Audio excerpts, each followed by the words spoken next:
ils peuvent traiter d'assez de sujets pour éclairer les gens sur les différents thèmes qui ont référence au fédéralisme. Par exemple, sur la question de... Ce débat sera organisé comme suit. Ils feront chacun une présentation de 10 minutes. N'est-ce pas? C'est lui qui va essentiellement modérer le débat, n'est-ce pas? Et vous, les questions, parce qu'on veut une interaction entre le public et les autres. Parce qu'il faut que ça, c'est une discussion entre frères et sœurs. Il faut que chacun se sente concerné. Il ne faut pas partir de là-bas, d'ici, et dire que moi, j'aurais dû poser cette question-là. Il faut qu'on discute en famille pour voir comment est-ce qu'on peut faire ces choses. Et c'est ça l'objectif de cette table. Merci, professeur. Merci. Le professeur Obenga, icône du panafricanisme, chers collègues, distingués invités, c'est un grand plaisir pour moi de faire ce travail. Il y a quelques jours, j'ai reçu un coup de fil de celui dont tout le monde a parlé ce matin, le ministre Adama Samaseko, conseiller personnel du président du Mali, qui me demande, mais tu es où? Je dis, je suis à Yaoundé. Mais il se passe quelque chose à Yaoundé. Il y aura une réunion panafricaniste. Et tu vas être là. Comme je n'ai jamais pu lui refuser quelque chose, et comme c'est à Yaoundé, je me suis dit, naturellement, je vais être là. Il m'a dit, tu auras l'occasion de retrouver le professeur Théophile Obenga. J'ai dit, ça c'est magnifique. C'est une bonne raison pour y être. Et il y aura le professeur Marcel Kidiri, ton collègue à l'Académie africaine des langues. Il y aura Yomaye Faye et les panafricanistes qui sont à l'heure actuelle. Donc, je suis venu. Et quand je suis arrivé, il m'a dit, tiens, tu es là, tu vas modérer la table ronde. J'ai accepté, mais je lui ai dit qu'il doit d'abord prendre la parole. Comme l'Afrique a l'habitude de coups d'État, on ne faudrait pas que j'ai organisé un coup d'État, comme c'est lui le modérateur attitré. Donc, je suis très content d'être là. Et vous avez entendu le discours inaugural qui a donné le ton pour ce que nous allons faire. Vous avez entendu d'où nous sommes venus, la lutte pour les États-Unis d'Afrique, ou mieux, les États africains unis, et qui a commencé depuis un certain moment, mais pour des raisons de trahison par certains, des raisons de manque d'engagement, cet idéal piétine. Dans tout état de cause, nous allons aller droit au but, mais comme nous avons perdu, nous avons passé beaucoup de temps à faire d'autres choses, et nous avons donc un problème de temps. Les panélistes avaient 20 minutes chacun, mais nous allons ramener cela à 10 minutes.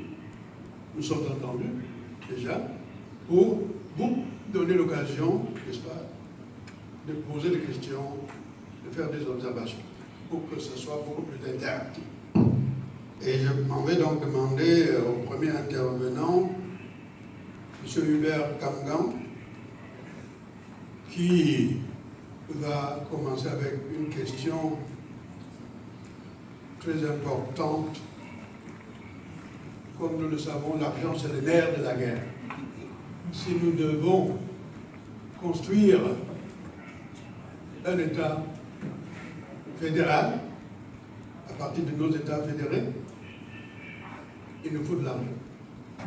Comment allons-nous y prendre? Quelle politique monétaire pour un État africain fédéral aujourd'hui? aujourd'hui et pour demain.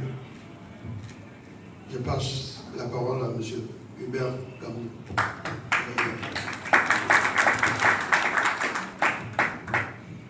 Merci, monsieur le modérateur. Bonjour tout le monde.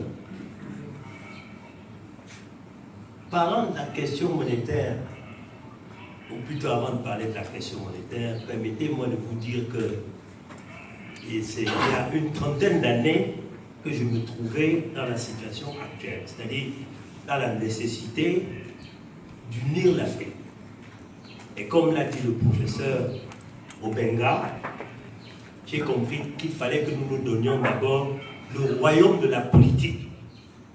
Ce qui m'a amené à créer le 1er septembre 1996 un parti politique dénommé Union des populations africaines.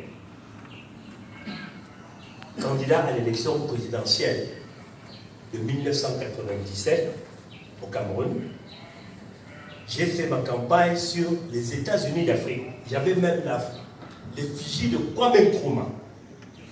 Les gens ont dit, mais ce type raconte des histoires. J'ai compris que j'étais un peu en déphasage, qu'il fallait que je redescende sur les préoccupations des gens. Et c'est alors que je me suis souvenu qu'ayant été l'assistant du professeur Joseph Tchundjang-Poueni, économiste, auteur de Monnaie, Servitude et Liberté, publié en 1980, ayant été donc son assistant à l'université, il fallait que je m'occupe de la question monétaire. Parce que le destin de l'homme se joue sur la monnaie. Et j'ai donc compris qu'il fallait écrire un livre. Le livre, je l'ai publié en 2000, intitulé « Le Cameroun au XXIe siècle », en sous-titre « Quitter la CEMAC, puis œuvrer pour une monnaie unique dans le cadre des États-Unis d'Afrique ».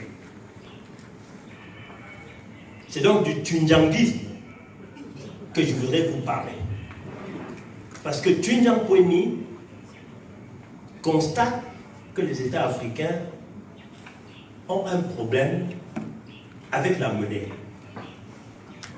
En l'occurrence, lui-même, en tant que keynésianiste, parce que John Maynard Keynes avait expliqué la crise économique de 1929 et avait mis au point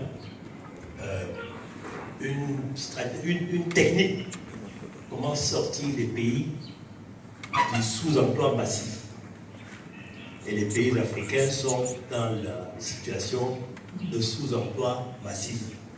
Mais Tchundjang-Poueni constate qu'en Afrique, la monnaie est réprimée, c'est-à-dire qu'elle ne joue pas son rôle.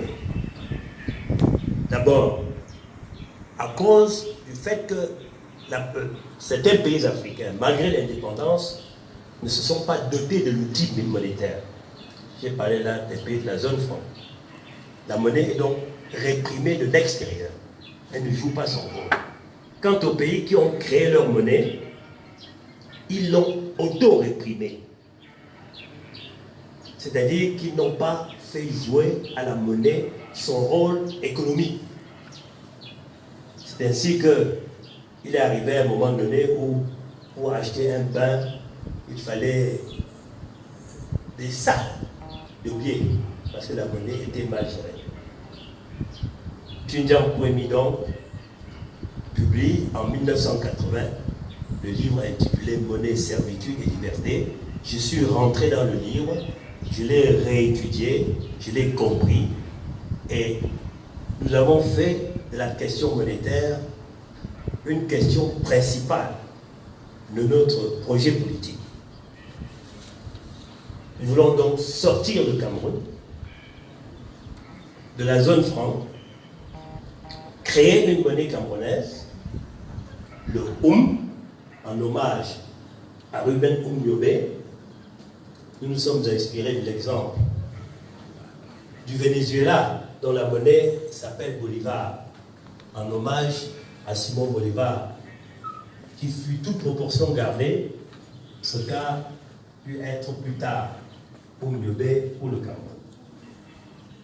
Et une fois que nous l'avons fait, nous faisons entrer le Cameroun dans une période transitoire, pendant laquelle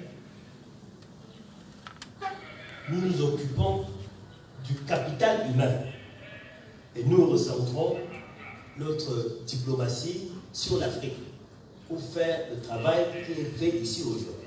C'est-à-dire par la diplomatie, nous rapprocher des États africains qui le veulent, qui le peuvent, qu'importe leur situation géographique, parce que le Cameroun peut commencer avec le Ghana, le Kenya, le Botswana. Il n'est pas nécessaire que, d'après notre manière de voir, les pays soient limitrophes sur le terrain. Parce que tout le monde peut ne pas être prêt. Mais une monnaie pour faire quoi? Pour sortir, nous l'avons dit, du sous-emploi massif. Tundian Poimi, des pages 72 et 73, nous dit exactement ce qu'il faut faire. Et puisque nous n'avons pas beaucoup de temps pour exposer, je vais remettre cet exemplaire de mon dernier ouvrage, Ce pourquoi je me bats. Il est publié en 2012 et le tundianguisme est développé des pages 209 à 243, puisque nous n'avons pas le temps vraiment d'exposer de fond en comble en quoi consiste le tundianguisme. Et nous avons pensé que la monnaie africaine, puisque nous sommes face aux égyptologues, qu'on pourrait appeler la monnaie africaine le kémite. Je crois savoir, si je me trompe, que les égyptologues me corrigent. Kémite, je crois que c'est comme ça que les Égyptiens appelaient leur propre pays. Je dis noir. Nous avons proposé que la monnaie africaine s'appelle le kémite. Quelle politique? Eh bien, la monnaie est enseignée dans les universités. On sait à quoi doit servir une monnaie dans une économie. Ce n'est pas le cas. Nous l'avons dit, dans les pays qui sont restés dans la zone franc, ainsi que dans certains pays africains qui, malgré, bien qu'ils soient sortis de la zone franc, autorépriment la monnaie, ne font pas jouer à la monnaie le rôle que celle-ci doit jouer dans l'économie. Je ne voudrais pas être long, je voudrais même remettre la parole. J'ai encore 2 minutes, mais étant donné qu'on peut poser des questions plus tard, je réserve la suite pour des questions. Je vous remercie. Merci. Nous apprenons cette intervention d'Hubert Kamgan qui nous présente le tundianguisme. Et je peux résumer tout ce qu'il a dit en disant: utiliser la monnaie d'autrui, c'est la servitude économique. Créer sa propre monnaie nous donne la liberté économique. Voilà ce que je retiens de l'intervention de notre collègue. J'espère que vous aurez des questions à poser plus tard, mais pour donner l'occasion aux autres d'intervenir, je vais passer la parole à monsieur le professeur Marcel Likikidiri, qui est linguiste, originaire, donc il est de l'Afrique centrale, précisément de la République centrafricaine, mais il a longtemps travaillé en Europe, professeur à Paris, CNRS, chercheur au CNRS. Il est aussi, comme je l'ai dit tantôt, membre de l'Académie africaine des langues. Il va nous entretenir sur le sujet État africain fédéral et problématique d'une langue africaine commune. Faut-il avoir une langue africaine commune? Voilà, vous avez la parole, cher collègue. Merci pour ce collègue, le modérateur. Pour ne pas perdre du temps, je vais droit au but. Examinons rapidement les grands ensembles politiques du monde d'aujourd'hui. La Fédération de Russie, les États-Unis d'Amérique, la Chine. Ce sont des grandes puissances. Et aucune de grandes puissances n'est gérée avec un multilinguisme d'État. Je veux dire par là que les courriers administratifs, les rapports, les dossiers, tout cela se gère dans une langue administrative. Pour l'Afrique, on nous met des barrières totalement inutiles, uniquement sur la base soit d'incompréhension de la vérité, soit sur la base de la volonté de nous empêcher de nous unir. On dit comme ça que nous ne pouvons jamais avoir une langue de travail au niveau administratif commun. Et moi, je vais juste rapidement expliquer ici comment on peut faire pour y arriver sans frustrer qui que ce soit.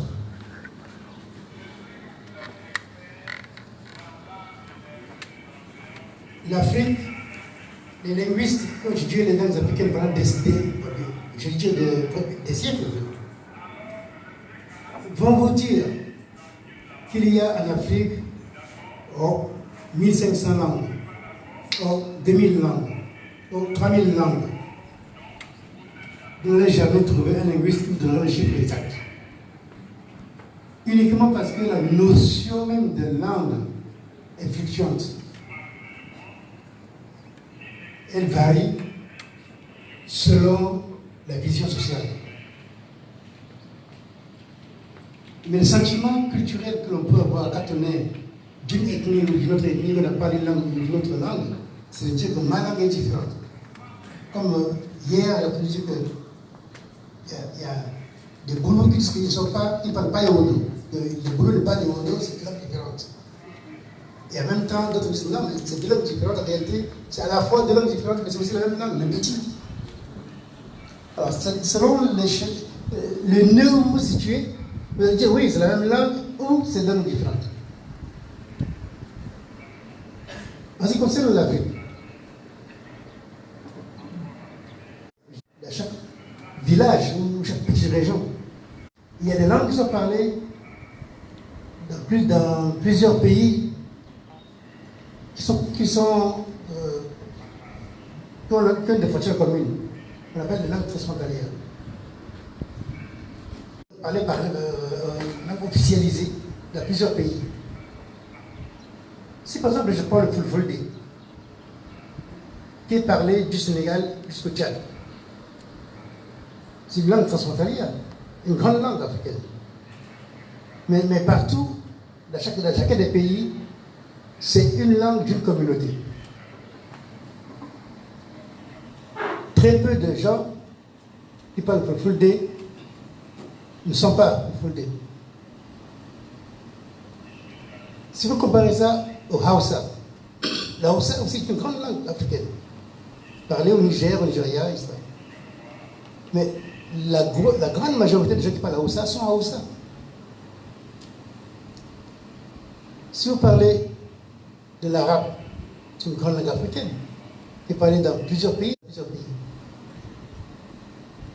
Simplement, l'arabe a avec la religion islamique. Et les gens ont le sentiment que si on veut que l'Afrique entière parle arabe, c'est comme si l'Afrique entière va s'islamiser. Et ils ne veulent pas. Si vous parlez du Kiswahili, c'est une grande langue africaine qui est langue officielle dans plusieurs pays, dans au moins 5 ou 6 pays d'Afrique. et qui est parlé aussi très largement à l'Afrique de l'Est et centrale. Qui plus est une langue qui partage un fond commun et des structures grammaticales quasi communes avec les langues bantoues. Les langues bantoues sont les langues qui occupent la plus grande partie de l'Afrique. La plus grande partie de l'Afrique. Bien que sur le plan de classification, c'est comme une feuille d'arbre qui serait géante par rapport aux autres feuilles. Mais cette proximité facilite l'apprentissage du kiswahili par les autres populations qui ne sont pas toutes ces fois. Je constate aussi que lorsqu'on envoie des étudiants en Russie, en Hollande, aux États-Unis, au Canada, anglais, pour la première fois, c'est-à-dire des étudiants qui vont là-bas pour la première fois et qui ne parlent pas du tout la langue. Je me souviens quand la Russie avait ouvert une ambassade d'Afrique, qu'on envoyait dans des bourses pour aller en Russie. Le protocole prévoyait 6 mois d'apprentissage intensif du russe avant le commencement des cours. Et c'est le même protocole qui était appliqué en Hollande et en Chine aussi. 6 mois. 6 mois d'apprentissage intensif et après la personne est capable de parler et de comprendre les cours. Alors, je préconise donc, je préconise, en fait c'est ce que oui, je peux dire comme ça, je préconise pour simplifier les choses parce que je n'ai pas envie de compliquer encore en allant dans le détail. Je préconise que si chaque État enseignait pendant 6 mois de manière intensive, qu'il soit élu, aux étudiants ou aux jeunes qui veulent l'apprendre, mais au bout de 6 mois, beaucoup d'entre eux parleraient pour qu'ils soient élus couramment. Alors,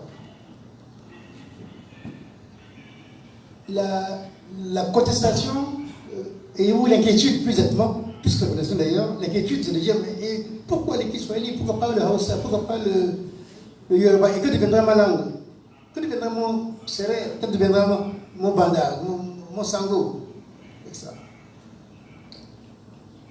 J'ai la bonne nouvelle pour vous, et vous pouvez le vérifier vous-même. Sur le continent africain, la norme linguistique est le multilinguisme. La norme linguistique est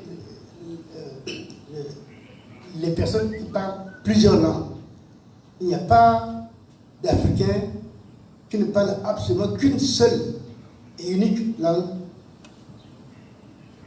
alors que la très grande majorité des Africains parlent plusieurs langues. Au moins 2, sinon plus. Une politique linguistique se fonde sur les réalités. Donc, ici au Cameroun, il y a un grand monsieur, un grand panafricaniste, paix à son âme, un grand ami aussi, Michel Dadadieu. Maurice Dadadieu, qui a mis en place au point le programme Propelka, dans lequel il expliquait, il a pratiqué la capacité d'enseigner une langue locale à un niveau primaire, une langue régionale plus large à un niveau secondaire, et le français, puisque c'est les deux langues officielles, français et anglais, à un niveau du lycée, plus avancé. Et ceci est tout à fait cohérent, logique et normal. Si les États africains le voulaient, tout de suite, là, dès demain, là, chaque État pouvait dire, bon, dans les villages, dans le programme scolaire que j'ai, pour les enfants qui vont à l'école maternelle jusqu'à tel niveau, jusqu'au CE2 par exemple, toutes les écoles seront fondées dans la langue locale. Et qu'ensuite, on introduirait en additif, pas en substantif, mais on introduirait en plus la langue de la région. Ici au collège, on peut enseigner la langue transfrontalière que l'État a choisie. C'est pas le Fulde, le Hausa, le Fombeti, les petits femmes. On pourra arriver à l'université et enseigner le Kiswahili. Tous les États faisaient ça. Tous les États feraient comme ça.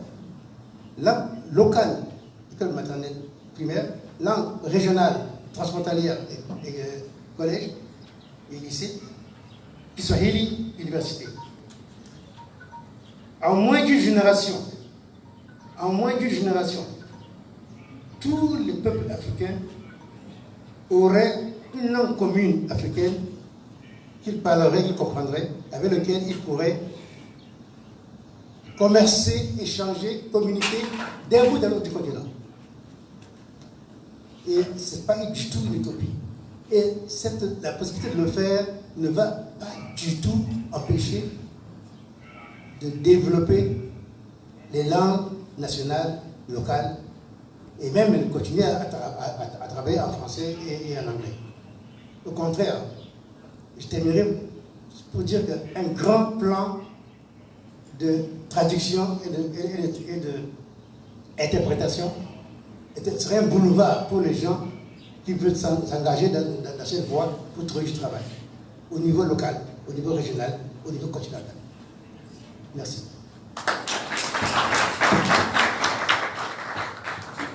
Merci, professeur. Bon, l'Afrique est le continent le plus multilingue et plurilingue par rapport aux autres continents.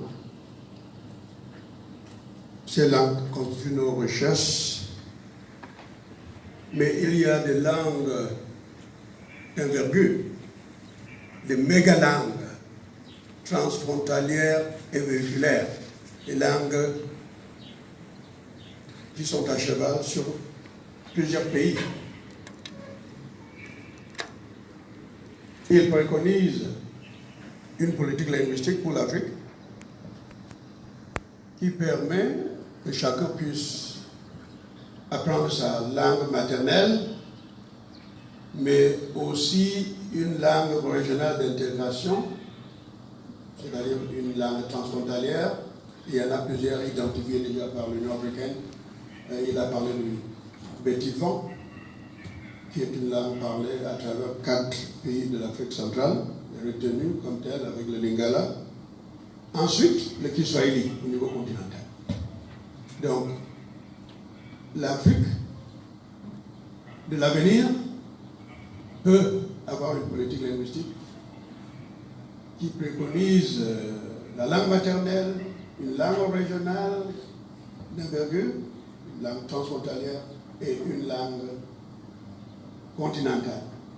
Mais j'espère que la proposition, vous ne l'avez pas dit, mais ça maintient la position de l'Union africaine qui dit que nous devons développer et utiliser nos langues nationales pour le développement de l'Afrique, mais en partenariat avec les langues officielles qui jusqu'ici assument seules ces fonctions et qui ne peuvent pas nous permettre d'atteindre nos objectifs.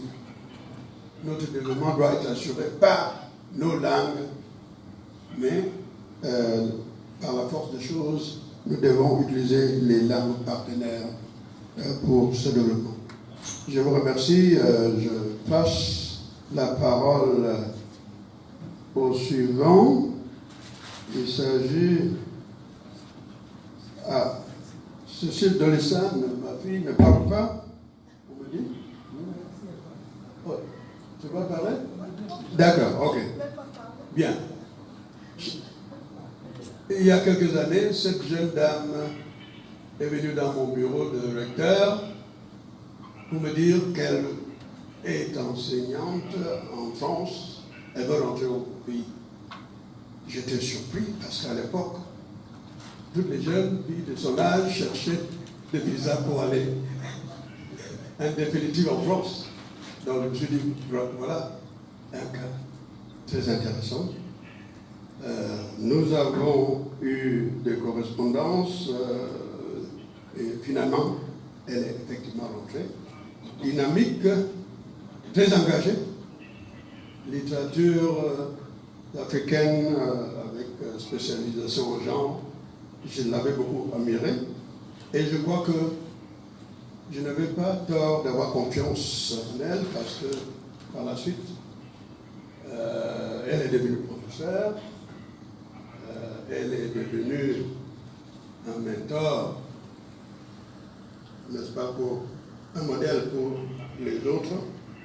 Donc c'est avec un grand plaisir que je passe la parole à Cécile Delisane. Bâtir un État africain fédéral, le défi de l'unité culturelle civilisationnelle par Awa Keïta.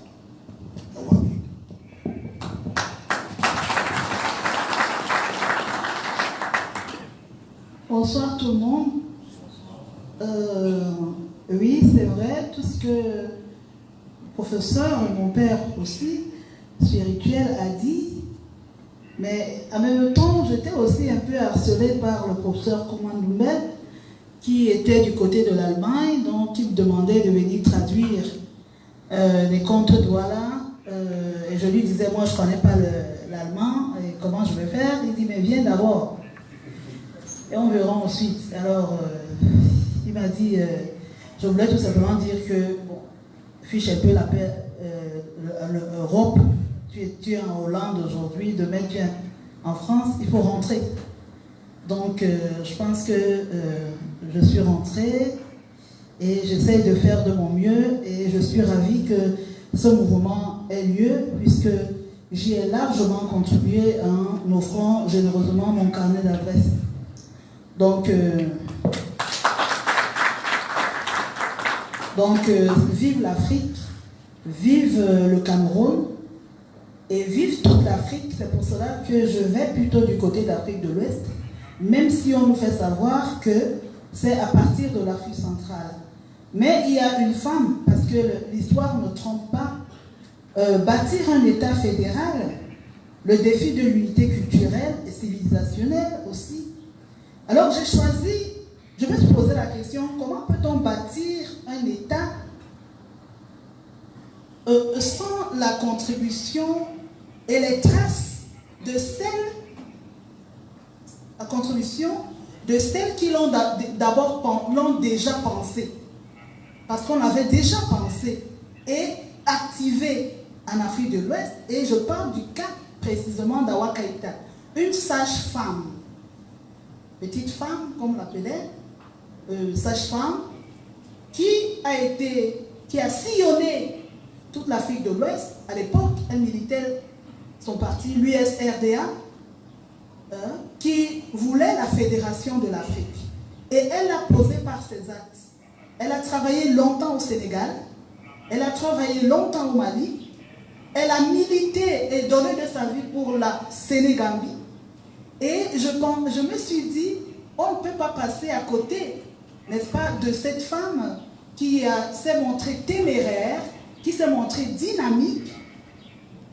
Et pour répondre en me disant, pour qui est cette unité culturelle et civilisationnelle, il faut implémenter une dynamique féminine. Il faut revoir l'image qu'on a de la femme en Afrique aujourd'hui. Parce que l'image précoloniale, ça n'est une. Et le professeur Obega est là pour mieux étayer la femme en période précoloniale. Je ne vais pas rentrer dans glisser sur ce terrain-là, même si certaines femmes ont écrit sur la femme dans l'état, notamment Mani Dali et Achiola Opala, qui travaillaient à l'UNESCO, tous les deux, ont publié un travail sur la femme en situation précoloniale, mais je ne rentre pas dans ce débat. Je préfère le professeur, je préfère, si vous voulez poser des questions, il est là. Mais pour ce qui est de la femme en période coloniale et la femme post-coloniale, je peux assurer que la femme post-coloniale n'a plus le rôle qui lui était dévolue en période précoloniale. Donc c'est de cette femme-là que je parle. Il faut genrer le panafricanisme en fait. J'ai fait un article qui est devenu un ouvrage sur les femmes panafricaines sont-elles silencieuses? Parce qu'on ne parlait jamais de la mère de Fela Ramson-Koti. Tout l'effort qu'elle a fourni pour la décolonisation de l'Afrique, on ne parlait pas d'Awa Keïta, on ne parlait pas de toutes ces grandes dames qui se sont battues, anonymes aussi. Et donc c'est pour cela que je parle. J'ai mis de côté parce que le comité m'a ramené à l'ordre en me disant bon, même si tu veux en parler, bon, on garde Awa Keïta, Paulette Nardal, tu vas t'en occuper avec les Caraïbes. Pour l'heure, tu nous parleras d'Awa Keïta. Bon, je reste sur Awa Keïta. Donc, ce que je voulais dire ici, c'est que ces femmes ont pensé le panafricanisme. Awa Keïta a pensé le panafricanisme avec la Sénégambie, militant acharné pour la fédération de toute l'Afrique de l'Ouest. Et comme elle a aussi navigué vers l'Afrique centrale, c'est-à-dire au nord du Cameroun, parce qu'elle prenait des malades pour les amener, qu'elle transportait par la voiture pour les amener d'un pôle à l'autre, je pense que ce travail d'altruisme, de compassion, d'amour pour l'autre, de générosité, était la base de cette unité. Parce que quand on parle d'unité ici, il ne s'agit pas d'une uniformisation insipide. Parce qu'à l'intérieur du continent, c'est une mosaïque. C'est une hétérogénéité. Mais cette hétérogénéité doit être salvatrice. Elle ne doit pas être une hétérogénéité destructrice, où les gens s'enferment dans des nombrilismes positionnels et opportunistes. Dans des nombrilismes positionnels et opportunistes. En disant, je vais prêcher pour ma chapelle, je suis bel et bien camerounais, je suis fier d'être camerounais. Au lieu de dire, je suis fier d'être mon ventre, il prend le Cameroun à témoin. Alors qu'il n'a rien à voir avec le Cameroun, il n'a rien à voir avec le Congo, rien à voir avec le Gabon ni le Sénégal. Il s'occupe de sa petite famille, de ses grosses villas et puis quelques bétons qui polluent l'univers avec des maisons à 5 km. Donc, ça n'a absolument rien à voir avec le projet du défi panafricain. Donc, le projet du défi panafricain, c'est de s'effacer pour laisser la place au peuple, pour laisser la place à une nation qui se veut être prospère. Parce que je l'ai dit encore hier, j'étais avec le professeur Obenga, ce n'est pas tant les autres qui sont responsables de nos malheurs. Les autres profitent de nos faiblesses.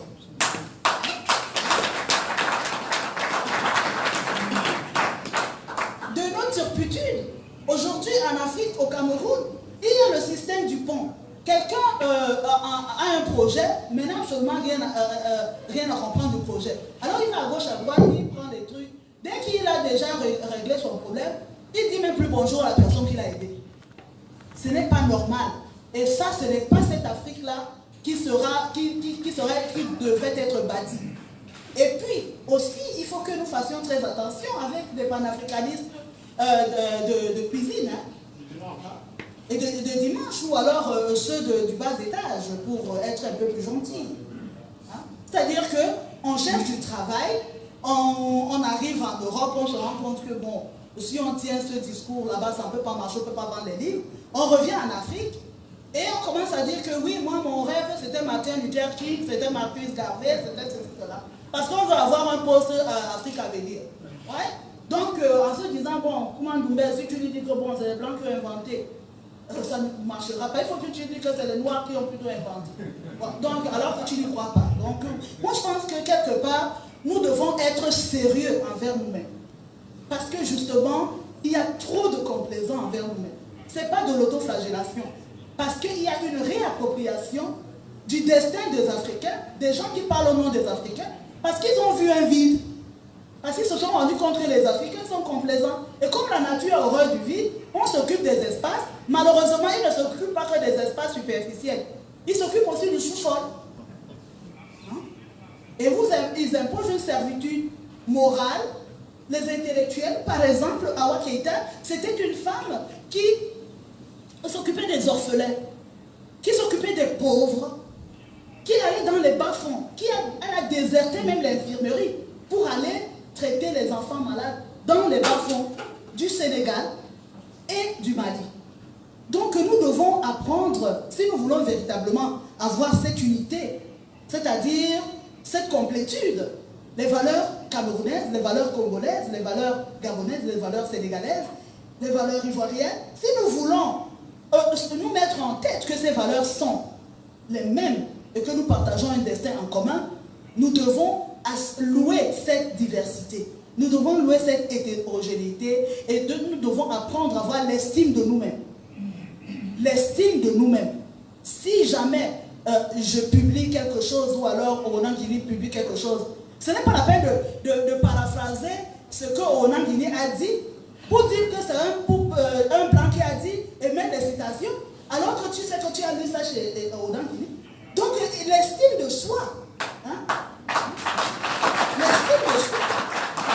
Parce que nous voyons, on a honte de citer au Benga, on a honte de citer l'autre, on a honte de citer, mais quand il s'agit de citer les Occidentaux, on a une citation de 10 lignes. Et on oublie même qu'une citation doit être 7 lignes, parce qu'à plus de 7 lignes, c'est du plagiat. Hein? Voilà. Donc je voulais dire ici, et je conclue en disant ceci, que nous devons sortir du nombrilisme socio-identitaire. Nous devons nous aimer les uns les autres au sens propre du terme, c'est-à-dire que nous faire confiance, et nous devons également penser que cette hétérogénéité civilisationnelle et situationnelle, loin d'être des lacunes, comme on nous dit, vous ne pouvez pas avoir des langues parce que vous avez beaucoup de langues, quand on a plus de 200 langues, non, pour pouvoir défier, il faut le courage, il faut l'audace créatrice, il faut la capacité de transgresser, même si vous énervez certains, le plus important c'est d'avancer. Donc à mon humble avis, et je termine par là, Awa Keïta, c'était un modèle du fédéralisme panafricain et les femmes ont fédéralisé le Fédéral.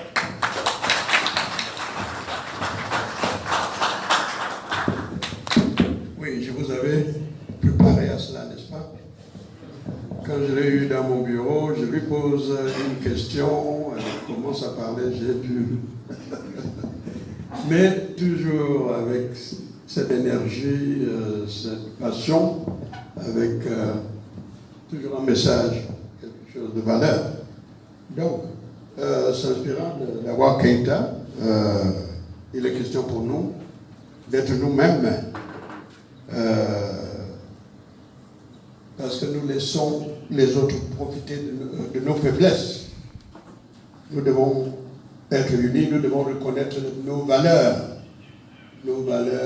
ethno-linguistiques, nos valeurs ethno-culturelles, cette diversité qui fait la richesse de nous tous. Et c'est avec cela que nous pouvons bâtir une Afrique unie. C'est en quelque sorte la vision d'Awa Keïta qui correspond à sa vision telle que je la connais. Et ça doit être notre vision également. Je crois que c'est un message pour nous tous.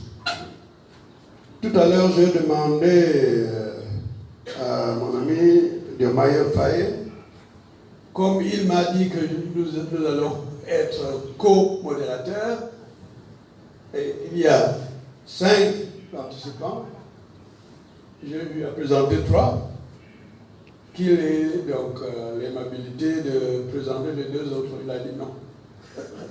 Il faut continuer. Il ne faut pas chacun doit connaître ses limites. Et quand on se voit en acte, il ne faut pas essayer de jouer au bon élève.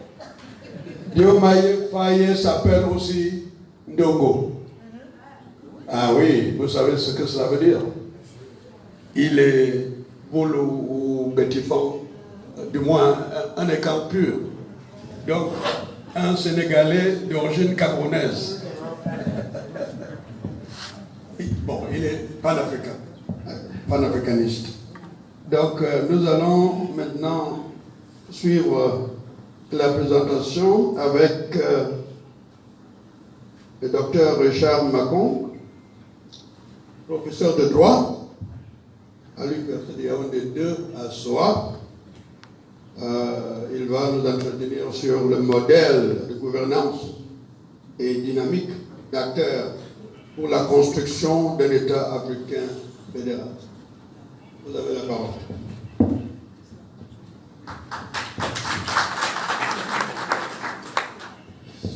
Merci infiniment, professeur, de me passer la parole. Je voudrais me féliciter d'être le plus jeune, sinon le fils, sur ce panel. Cela m'autorise à dire des bêtises et que cela me soit directement pardonné. Je voudrais payer un devoir de gratitude envers les organisateurs qui ont bien voulu associer ma modeste personne à cette réflexion. Je ne suis pas professeur de droit parce que quand on est docteur encore à l'université, dans ce milieu qui ressemble à une armée, on est encore un catéchumène et en réalité tout ce qu'on dit c'est avec beaucoup d'approximation. Je prie donc votre indulgence pour les propos qui vont suivre.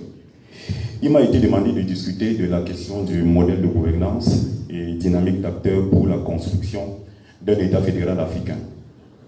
Mais avant d'exposer quelques idées farfelues sur le sujet, je voudrais m'autoriser quelques préalables épistémologiques et cognitifs qui me semblent essentiels pour poser les bases de cette discussion. Premièrement, qu'est-ce que c'est que la Constitution? Deuxièmement, qu'est-ce que c'est que la fédération? Troisièmement, qu'est-ce que c'est que la gouvernance? Parce que depuis qu'on discute de ces questions ce matin, tout le monde a évité de dire ce que c'était parce que la détermination de la nature d'une chose, du point de vue de l'épistémologie, permet d'éclairer les angles de discussion et des territoires aussi scientifiques à partir desquels on aborde ces questions. Donc, qu'est-ce que c'est que la Constitution? Je vais être très simple et aller vite. La Constitution est la charte solennelle d'une nation. C'est la norme, parmi les normes juridiques, celle qui est la plus élevée, qui est placée au-dessus de la hiérarchie des normes. Elle définit donc en réalité l'étendue du pouvoir politique et son encadrement, constitue le mode d'emploi de l'organisation des institutions dans la société. Elle constitue aussi un catalogue de droits fondamentaux et de libertés, de règles et organisant les rapports entre les gouvernants et les gouvernés et arbitrant le fonctionnement des institutions. Mais l'autre fonction majeure de la Constitution est aussi celle d'organiser et d'encadrer le pouvoir politique. Il y a donc deux idées fondamentales lorsqu'on aborde la question de la Constitution. La première idée fondamentale est que la Constitution organise le pouvoir politique. Comment est-ce que la Constitution organise le pouvoir politique? Premièrement, d'une part parce que la Constitution détermine la nature de l'État. Et lorsqu'on parle de la nature de l'État, on a d'une part l'État unitaire, c'est l'exemple du Cameroun, l'exemple de la Chine, c'est l'exemple de l'Irlande, de la France, du Sénégal. On peut avoir un État fédéral. L'objet de la discussion de cette journée, de cet après-midi, tel que l'Allemagne, le Nigeria à côté de nous, les États-Unis d'Amérique, on peut avoir un État régional tel que l'Italie et l'Espagne. Deuxièmement, la Constitution détermine la forme du gouvernement. La forme du gouvernement peut être soit démocratique, soit monarchique. La plupart des monarchies, dans le contexte actuel, sont des monarchies démocratiques. Et donc, généralement, le terme de monarchie ne renvoie pas à l'idée d'autocratie ou de despotisme, mais dans la société contemporaine, généralement, la plupart des monarchies sont des monarchies démocratiques. Troisième idée force, dans ce premier volet, la Constitution détermine la forme du régime politique dont les formes les plus connues aujourd'hui sont le parlementarisme ou le présidentialisme. Pour faire allusion, non pas au présidentialisme péjoratif, mais au régime présidentiel. D'autre part, la Constitution répartit les pouvoirs au sein des institutions de l'État. D'abord à travers la séparation des pouvoirs, pouvoir législatif, pouvoir exécutif, pouvoir judiciaire. D'autre part, à partir de la répartition des pouvoirs au sein de ces différents corps, parce que c'est la Constitution qui permet de dire dans l'exécutif, voici ce qui est ressorti des compétences du président de la République, voici ce qui est ressorti des compétences du Premier ministre et des autres membres du gouvernement et assimilé. De la même façon, que ce soit dans le corps législatif ou judiciaire, c'est toujours la Constitution qui, en leur sein, répartit les compétences. Deuxième idée forte, la Constitution encadre le pouvoir politique. D'abord parce que la Constitution est toujours porteuse d'une philosophie politique qui est traduite généralement dans le préambule de la Constitution et qui permet donc de donner l'éclairage en termes de vision, en termes de cap, en termes de vision de la société, de projet civilisationnel. Quelle est l'idée que les pères fondateurs d'une constitution se donnent de la société et le cap vers lequel ils comptent conduire une nation? Deuxièmement, la constitution énonce les droits fondamentaux du citoyen et systématise et enracine l'état de droit. Maintenant, qu'est-ce que la fédération? Tout à l'heure, lorsqu'on parlait de l'organisation par la constitution de la société, on a bien dit que la constitution permettait de préciser les différentes natures de l'État. L'État peut être un État unitaire, peut être un État fédéral ou un État régional. C'est donc là qu'il faut situer la question de la fédération. La fédération n'est que l'une des déclinaisons de la nature de l'État, c'est l'une des formes parmi tant d'autres caractérisant la nature de l'État. Parler donc de fédération, c'est discuter de la nature de l'État. Et l'État unitaire, on sait que la différence entre l'État unitaire, l'État fédéral, l'État régional repose sur le fait que l'État unitaire repose sur l'unité territoriale, l'unité du gouvernement et l'unité de la population. Il comprend dès lors une seule constitution, un seul pouvoir législatif, un seul pouvoir judiciaire. On peut tirer les conséquences, elles sont tout à fait claires. L'État fédéral, par contre, repose sur un réel partage territorial du pouvoir politique entre l'État central, qu'on appelle l'État fédéral, et qui est le super-État ici, et les entités fédérées. Le pouvoir exécutif, il y a un pouvoir exécutif central, et les pouvoirs exécutifs dans chaque État fédéré, et c'est la même chose pour que les pouvoirs. Quant à l'État régional, il se situe à mi-chemin entre l'État unitaire et l'État fédéral, et le maître mot, ici au niveau de l'État régional, c'est l'autonomie qui est accordée aux différentes régions. Je vais aller vite pour adresser rapidement les règles de fonctionnement de l'État fédéral. Et il y a trois principes qui permettent d'organiser le fonctionnement de l'État fédéral. Il y a le principe de séparation, qui est posé par la Constitution fédérale, qui répartit donc les compétences entre l'État fédéral et les entités fédérées, précise les compétences et les principes de fonctionnement et d'action qui ressortissent au territoire de compétences de tout un chacun. Il y a le principe d'autonomie, qui permet de reconnaître aux États fédérés un certain nombre de prérogatives qu'elles exercent en leur nom propre et uniquement dans l'intérêt des États fédérés, certes en suivant la politique qui est mise au niveau de l'État fédéral. Il y a enfin le principe de participation qui permet donc que tous les États fédérés soient représentés et associés à la prise de décision au niveau fédéral. Deux règles de modulation et d'aménagement de ce fonctionnement existent. C'est le principe de spécialité et le principe de subsidiarité. Il faut dire que dans la technique juridique, si l'État, une fédération est une fédération partout, il existe quand même du point de vue de la pratique institutionnelle des petites modulations ici et là qui permettent de donner des colorations spécifiques à chaque système fédéral. C'est pour ça que la fédération des États-Unis ne sera pas la fédération du Nigeria, même si du point de vue de la théorie, de la philosophie d'action dans l'État fédéral, on retrouvera les mêmes principes et les mêmes aménagements en termes de principes de spécialité, de subsidiarité, mais le fonctionnement ici, parce que ça dépend du jeu des acteurs, ça dépend des rapports de force, des enjeux de pouvoir qui structurent finalement la société et qui peuvent permettre que les institutions qui sont adoptées puissent jouer le meilleur rôle ou bien que celles-ci soient limitées. On se rend compte, par exemple, dans notre pays, lorsqu'on parle des questions d'État unitaire, qu'un État unitaire est un État unitaire, dans notre processus de décentralisation a bien été hypothéqué par la création de ce qu'on appelle un délégué du gouvernement. Un monstre juridique et politique qui n'existe qu'au Cameroun. On a la spécialité de créer des échangeurs simplifiés, des axes lourds. On a aussi fait ça du point de vue juridique en inventant un système qu'on appelle délégué du gouvernement, mais qui tue en réalité ce que c'est que la décentralisation. Celle-ci, donc, elle peut donc être dans les livres une véritable décentralisation, mais au niveau de la pratique institutionnelle quotidienne, elle soit vidée de son contenu. La fédération n'est pas une confédération. Ça aussi, il est bon de le préciser parce que dans une confédération, c'est en réalité une union d'États indépendants qui, sur la base d'un traité ou d'une convention, décide de s'associer en créant une institution et en mettant ensemble des organes qui vont permettre de gérer les questions d'intérêt commun sans qu'il n'y ait véritablement une superposition d'États. Chaque État membre gardant son autonomie, mais le fonctionnement étant arbitré par la convention ou le traité qui permet d'organiser le fonctionnement de cette fédération. Merci. L'autre chose qu'il faut préciser aussi, parce que nous sommes dans le processus de construction, ou la volonté de construire une fédération africaine, pour que les gens n'aient pas peur. Il faut aussi dire aux gens qu'une fédération n'est pas une sécession.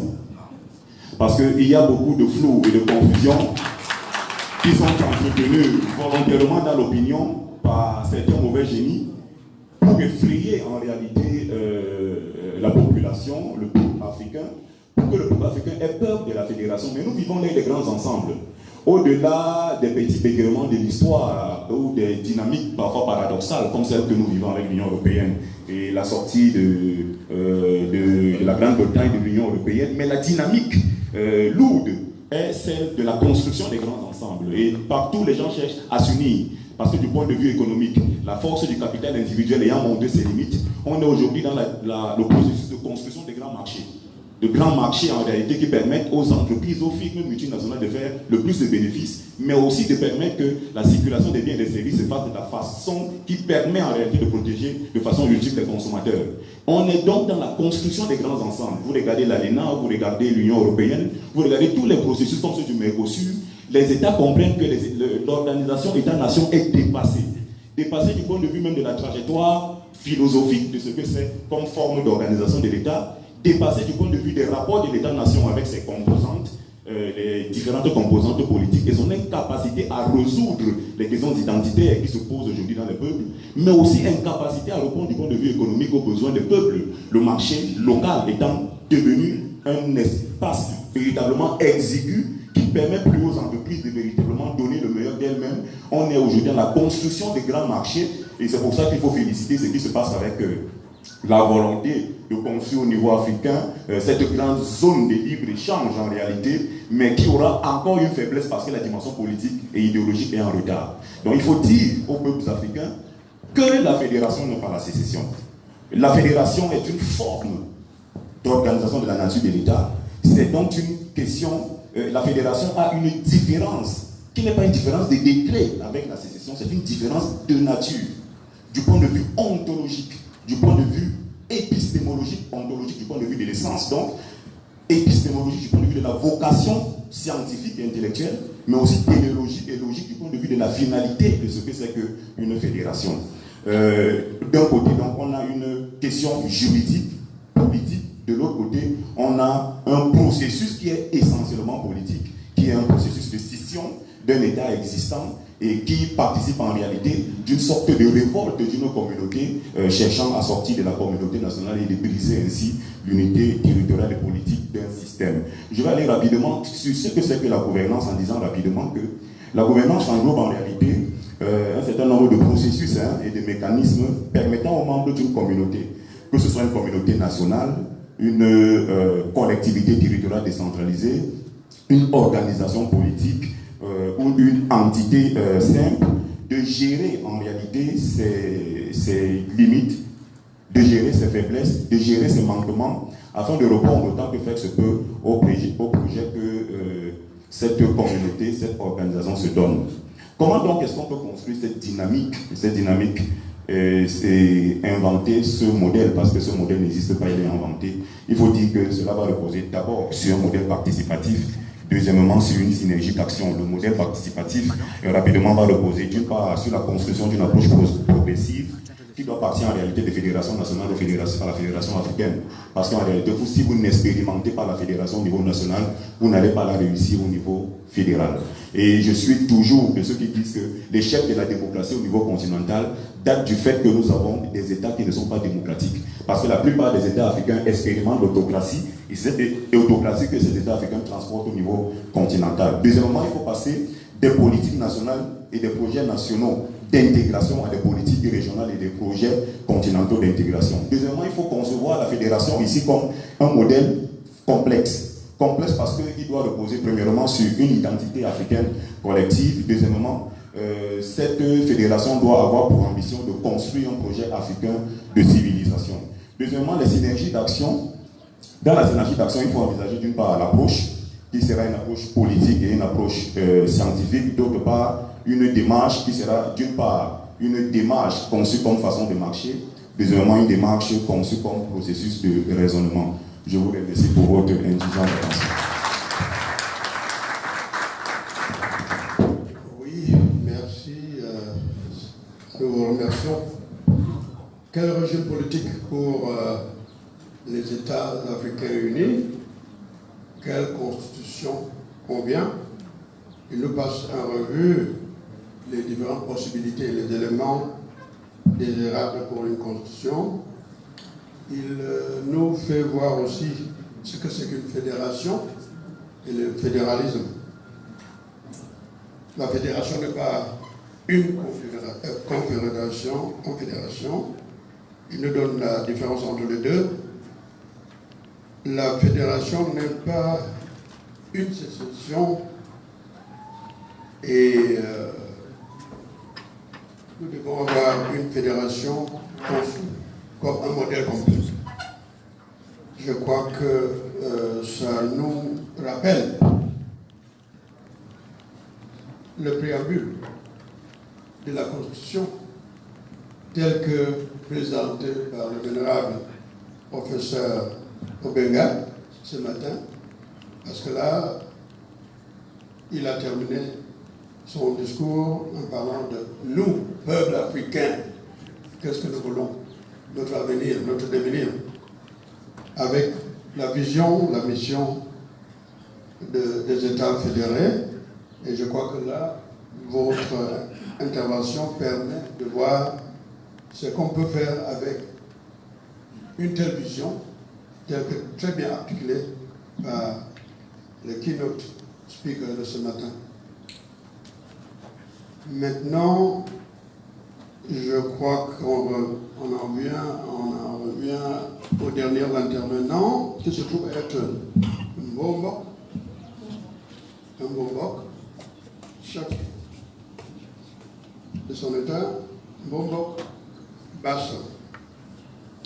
Il va prendre la parole pour nous parler de l'anthropologie et la religion dans la construction d'un État africain fédéral. Mbombok.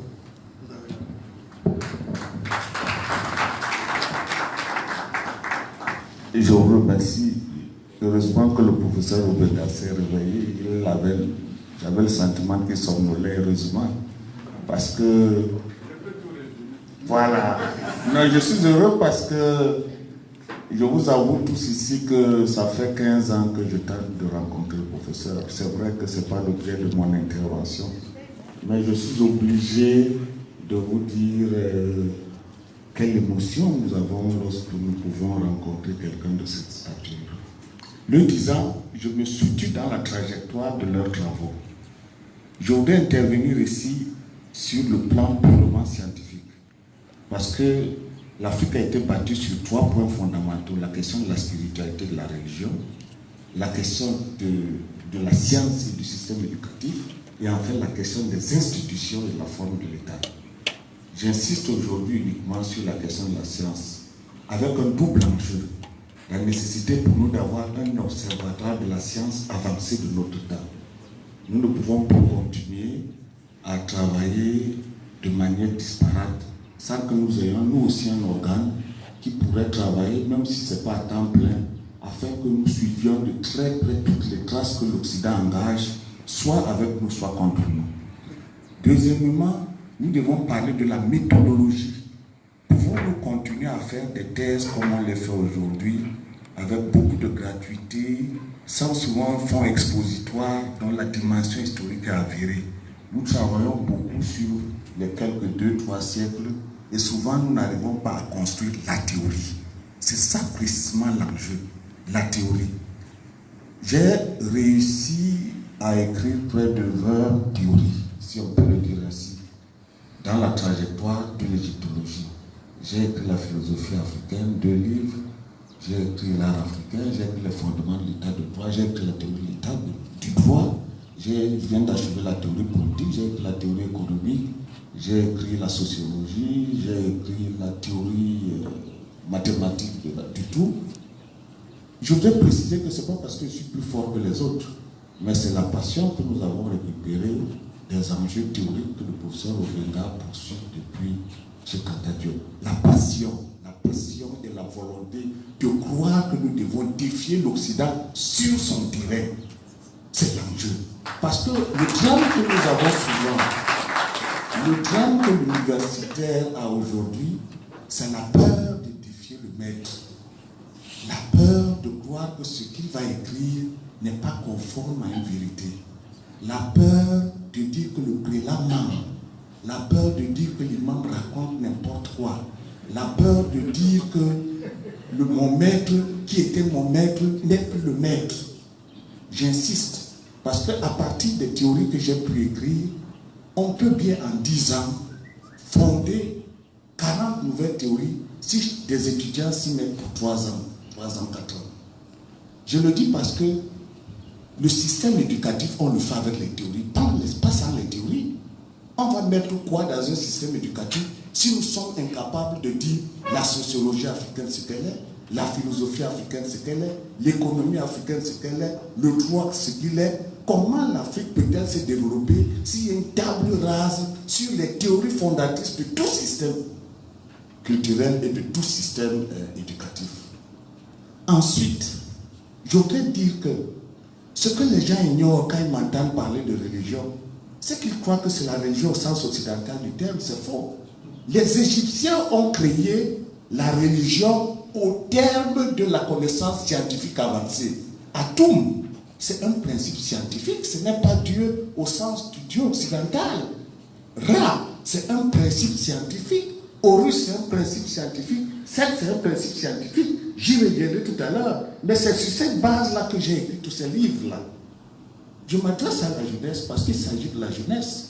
Nous devons poursuivre ce que Cheikh Anta Diop a fait et Obenga, mais en ne restant pas sur le couloir qui avait déjà été dessiné. Nous devons refaire la religion africaine, refaire l'architecture, refaire le droit, refaire l'économie, tout refaire.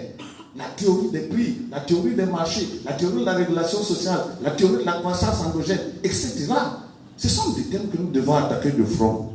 Alors, si nous sommes d'accord que c'est le système éducatif qui permet à un peuple de se comprendre et de permettre à une génération de prendre en charge son destin, pas pour écrire une thèse simplement pour qu'on dise docteur ou professeur. Nos thèses, nous devons avoir pour argument, est-ce que je vais battre l'asiatique qui est dessus? Est-ce que je vais battre le plus grand de Maintenant, la méthodologie. Nous ne pouvons pas continuer à dire aux gens, tu fais ta thèse, va travailler chez les petits femmes. Tu fais ta thèse, va travailler chez les Bassa, va travailler chez les Luba, va travailler chez les Yoruba. Nous briquetérisons cette pensée. Nous avons besoin de théories générales. Il nous faut prendre en charge des théories qui soient capables de décrire pas seulement l'univers bêti dans lequel nous travaillons, mais nous devons prendre en charge les Bambara, les Yoruba. Il nous faut travailler dans les mêmes conditions que le Cheikh Anta Diop l'ont fait le Obenga, parce qu'il nous faut des théories générales. À l'université, aux États-Unis, en France, quand on met théorie générale du droit, c'est une théorie comprise par le portugais, le français, l'espagnol, etc. Nous, on ne peut plus avoir des gens qui ont travaillé sur les femmes bêtises, chez les bassins, etc. Parler de ces choses-là comme s'il n'y avait pas de théorie générale cachée derrière. Voilà l'enjeu. Alors, si c'est ça l'enjeu, quelle prétention quelqu'un qui n'a pas travaillé sur l'égyptologie peut-il avoir pour donner sens à sa science? La science, c'est une pratique des connaissances nouvelles. Ce n'est pas la répétition de ce que le maître a dit. La science, si elle veut être productrice d'un nouveau savoir, elle doit s'arroger le devoir de puiser dans l'histoire. Vous voyez, la dimension historique ne doit plus être absente de toute thèse. Chaque thèse, même l'entrepreneuriat, il y a eu des entreprises. Le Mali a fait comment pour être première puissance du mondial au Moyen-Âge? L'Égypte a fait comment pour être première puissance dans l'Antiquité? C'est l'entrepreneuriat. Il y a le journalisme. Le journalisme a existé partout. Est-ce qu'on peut faire un calendrier de 365 jours si on n'a pas fait 26 000 ans d'observation des astres? Mais alors, il y avait le numérique. Il n'y a aucun système d'archives qui peut permettre à un État de travailler sur 26 000 ans sans avoir des universités compétentes, des fonctionnaires comme à la NASA. Ça n'existe pas un État qui fait 26 000 ans. Pour faire le signe du zodiaque là, et les 12 mois de l'année, il faut connaître la précision des équinoxes, la rotation de la Terre autour du Soleil. On ne fait pas ça en allant à la chasse. On fait ça parce qu'on a les télescopes. Dans toutes nos langues, nous avons les noms des planètes. Si on les a, Lisez le livre de Théophile Obenga, la philosophie africaine, la période pharaonique. Vers la fin, vous voyez des avions, des maquettes d'avions que l'on retrouve encore dans les pyramides. Est-ce qu'on peut faire une maquette d'avion si on n'a pas les moyens de cette maquette? Vous voyez, il faut que nous nous rendions à l'évidence que nous y étions avant l'Occident. Et non seulement nous y étions, il n'a pas fait le 100e. Parce que la pensée africaine de Marx colmate les trois infinis de l'univers, l'infiniment petit, l'infiniment grand et l'infiniment complexe l'homme. Autour de ces trois infinis, l'Afrique a défini une forme géométrique qu'on appelle Marx, qui est la forme complexe la plus avancée de notre temps. L'Occident n'y est pas arrivé. C'est pour ça que partout il y a des conflits, il y a des déséquilibres climatiques partout. Nous y étions avant. En conclusion, nous ne pouvons plus faire la science en partant du modèle cartésien pour aller comprendre le modèle africain. C'est un déficit extraordinaire de la pensée qui vous pousse à des illusions de la connaissance. Il faut partir du paradigme africain pour maîtriser la théorie dont on veut parler. Parce que faire le double sens, mon avant-dernier livre, c'est la théorie du droit en Afrique. Vous ne pouvez pas raisonner sur le droit positif et prétendre avoir des résultats probants pour comprendre la palabre africaine. Vous devez commencer par dire qu'est-ce que la palabre africaine, en quoi elle est porteuse de scientificité et en quoi elle était représentative pour toute l'Afrique et pour quelle raison. Si vous faites le chemin contraire, vous êtes à côté. Donc, revenons à ce que le professeur Obenga a toujours dit. Il nous faut la boîte noire.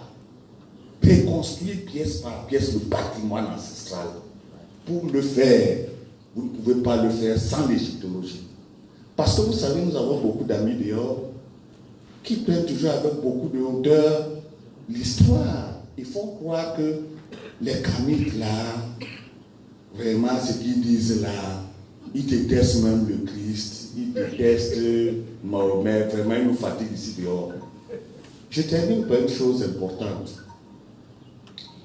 C'est la religion qui crée la science. Vous êtes dans la religion de l'autre, vous êtes incapable de créer la science. Vous pouvez répéter la science de l'autre, parce que c'est la religion qui est le paradigme. Aujourd'hui, la théorie de la complexité travaille sur l'infrastructure humaine. On commence à comprendre la structure de l'esprit. Morin appelle ça la noologie. Qu'est-ce qui fonde un homme à penser comme ceci et pas comme l'autre? Pourquoi l'Occident a le paradigme cartésien? Pourquoi l'Afrique a le paradigme du tiers inclus? Pourquoi est-ce que l'Asiatique a le paradigme du yin et du yang? Voilà les trois paradigmes qui fondent l'humanité. Et demain, nous allons affronter l'Occident avec le paradigme de la complexité. Je vous remercie.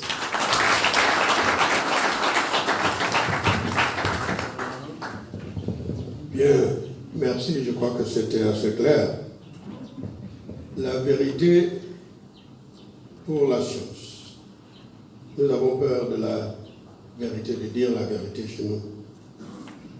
Nous devons avoir beaucoup plus de confiance dans la théorie, donner la valeur à la théorie en général. La nécessité de fonder les connaissances, surtout les connaissances et le savoir africain, sur les théories endogènes. Il nous faut des théories générales comme moteur de la production de savoir. Et donc partir du paradigme africain pour maîtriser, construire quelque chose de nouveau. Ça me fait rappeler le sentiment que j'avais quand j'étais en Égypte pour la première fois. Voir les pyramides et les... Comment on les appelle, les obélisques? Obélisques.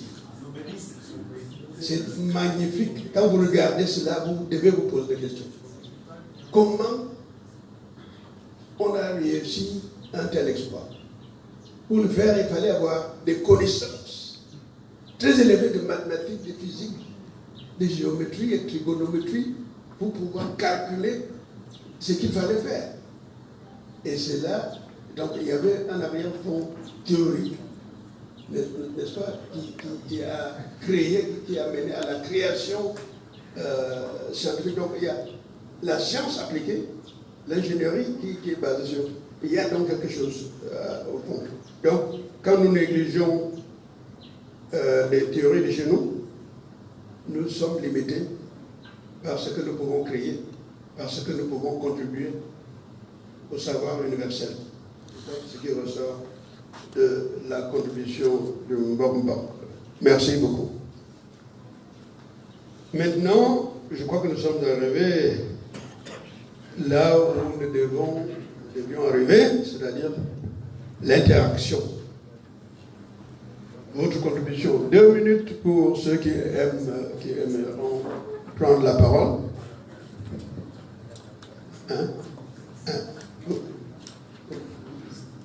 Une minute. Ah, je fais une liste, d'accord. Ok, une liste. Il y a quelqu'un qui part dans la salle pour prendre la liste. Pendant qu'on est en train de prendre la liste des gens qui vont intervenir, je vais juste commencer, n'est-ce pas, par remercier mon grand frère d'avoir accepté d'aller au sacerdoce. Mais c'est Adama qui t'a vendu. Donc, il faut accuser ton frère et ami Adama. C'est comme c'est lui aussi qui avait vendu le prince. Pour quand il m'a dit, j'ai dit que tu dois être là. Donc, je ne fais que sur mon grand frère. Merci d'abord, je commence par mon frère, grand frère Hubert Kamgan. Il ne se rappelle pas que je le connais depuis presque une vingtaine d'années. Il m'a dit, ça fait que 2014. J'ai dit, non, mon cher, je te connais depuis longtemps. On a parlé, on a discuté et tout ça. Ma soeur ici, Cécile, écoute, God be the witness, I just love you. You are a wonderful person. Et vraiment, le travail que tu as fait derrière, hein, tu mérites vraiment ton titre de conseiller principal de ce comité régional-là, n'est-ce pas? Et vraiment, we can't thank you enough. On ne peut pas te remercier assez. Mais on ne doit pas aussi te remercier parce que tu ne fais que ton devoir dans tous les cas. Mais comment on...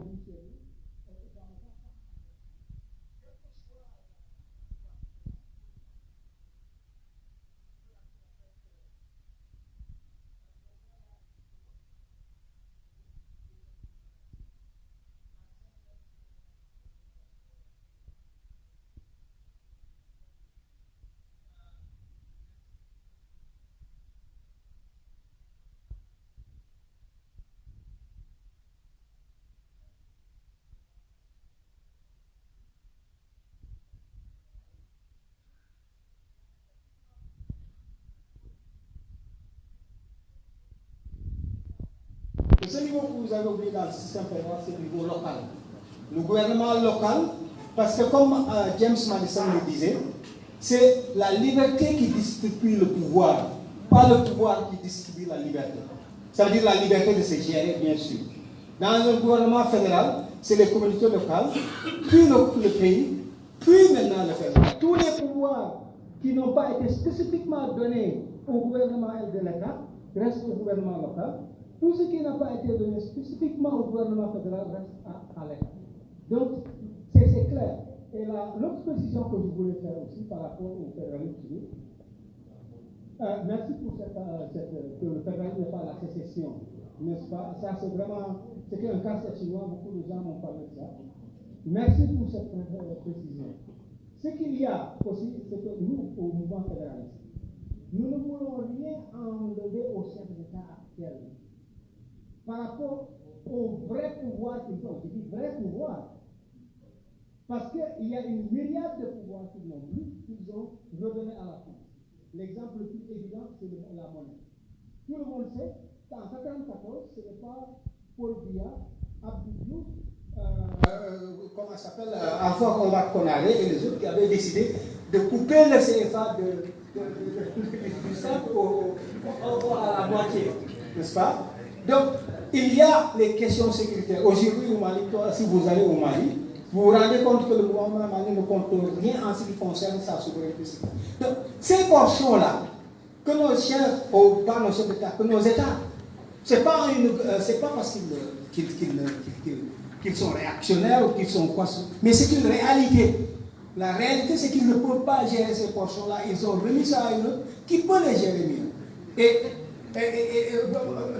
En tout cas, qu'ils pensent que... Mais la réalité, c'est que c'est nous-mêmes qui pouvons gérer ces pouvoirs à notre intérieur. Parce que quand tu le remets à Macron, tu le remets en fait au peuple français. C'est ça ce que le mouvement fédéraliste veut. Bon, en attendant que les listes finissent, voilà. Donc,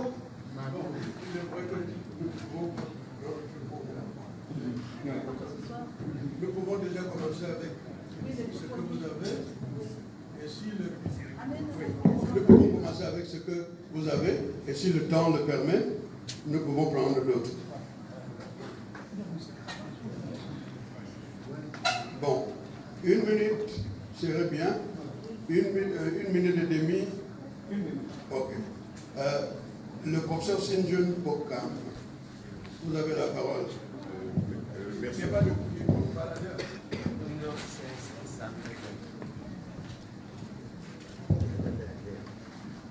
Je voudrais commencer tout de suite par Isis, qui nous a parlé. C'est la seule mère qui soit sur la table. Et c'est la mère nourricière. Elle vient d'Égypte. C'est lorsqu'on a cassé l'Égypte qu'elle a décidé de reconstituer ce corps glorieux qu'on appelle la Grande Afrique. Donc, Obenga, Cheikh Anta Diop ont chanté. Je vais poser la question tout de suite à mon petit frère Passons, en citant Cheikh Anta Diop. Aucune science, aucune religion, judaïsme, christianisme, islam, n'est pas essence étrangère à l'Afrique parce qu'elle en fut la terre de leur enfantement. Je posais la question. Il a dit permanemment, il revient sur ce référentiel, sur cette matrice. Qu'est-ce que tu penses? Qu'est-ce que nous avons oublié dans tout ça? Et même Cheikh Anta Diop nous dit, en parlant de la religion, qu'il faut revenir à notre monothéisme ancestral. Quand il rejoint là, le grand frère Obenga, qui est l'un des plus grands connus. Et je vais revenir tout de suite pour dire au Caire de tout ce qui a été dit. Le savant, les techniciens ont déjà donné la réponse au questionnement, que ce soit le linguisme. Parce que Cheikh Anta Diop dit que quand vous avez perdu votre langue maternelle, vous êtes foutu. Ils disent qu'ils ont donné la réponse technique. Il a cité Maurice Dadadieu, Dabi Manga, des grands linguistes qui ont déjà donné la solution technique à la question. Tunjon l'a expliqué. Il dit avant de faire l'économie politique, dont il est un des maîtres, j'aurais dû passer par une école de guerre. Trop tard. Trop tard pour sa jeunesse. Donc il nous transmet, n'est-ce pas, un héritage, lection du politique et de la violence dans l'histoire. Et j'étais content ce matin, en arrivant, lorsque mon grand frère Obenga a cité celui qui a battu Napoléon, Toussaint Louverture, et a fondé le premier État noir des temps modernes en battant Napoléon. Ah oui, en inventant ce qu'on appelle dans nos écoles militaires la guerre asymétrique, qui n'est autre chose que la guerre populaire. C'est ça. Donc, tu viens nous dire, monsieur, les théories économiques, nous en avons déjà tout. Scientifiquement, ils ont démontré qu'il s'agit d'une décision politique parce qu'elle est une décision de souveraineté. Monsieur le professeur. J'aurais terminé, je dis simplement que, ok, je retiens simplement que ce qu'on m'a dit aujourd'hui, Benga dit, Toussaint Louverture, Marcus Garvey et le poète Césaire qui a chanté ces grandes figures de notre libération. On y ajouterait Fanon. Merci. C'est une observation, pas une question. Nous avons Jean-Marc Gauche. Jean-Marc Gauche. Voilà. Merci à toutes les éminences, merci à toute l'Assemblée. Avec votre permission, je me dirige devant le public par respect pour les éminences que vous êtes. Je crois que là, je vais rappeler. Déjà, je crois que je dois le préciser dès l'entame. Je repartirai d'ici avec un sentiment mitigé. Mi-figue, mi-raisin, parce que je ne partirai pas satisfait. Mais je comprends parce que je n'étais pas au fait de cette rencontre. C'est ce matin. Je salue d'ailleurs M. Tchadé qui m'a tenu informé. Et merci de m'avoir convié. Parce que je dis, en tant que digne fils de l'Afrique, j'étais venu pour la conférence à Alliance Patriotique où je suis attendu.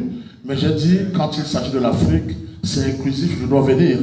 Venir à la tête de cette huile de palme-là, parce que quand les maîtres sont assis, je suis venu avec la bouteille remplie de vin de palme et je repartirai d'ici taché d'huile de palme.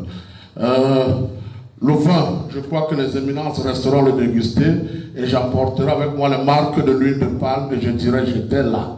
Alors, pour entrer rapidement dans le vif du sujet, je suis venu ici présenter ce que j'ai appelé et qui me semble, à mon sens, une clé, ou alors deux clés pour l'Afrique qui devraient permettre à l'Afrique de retrouver sa place dans le concert des nations.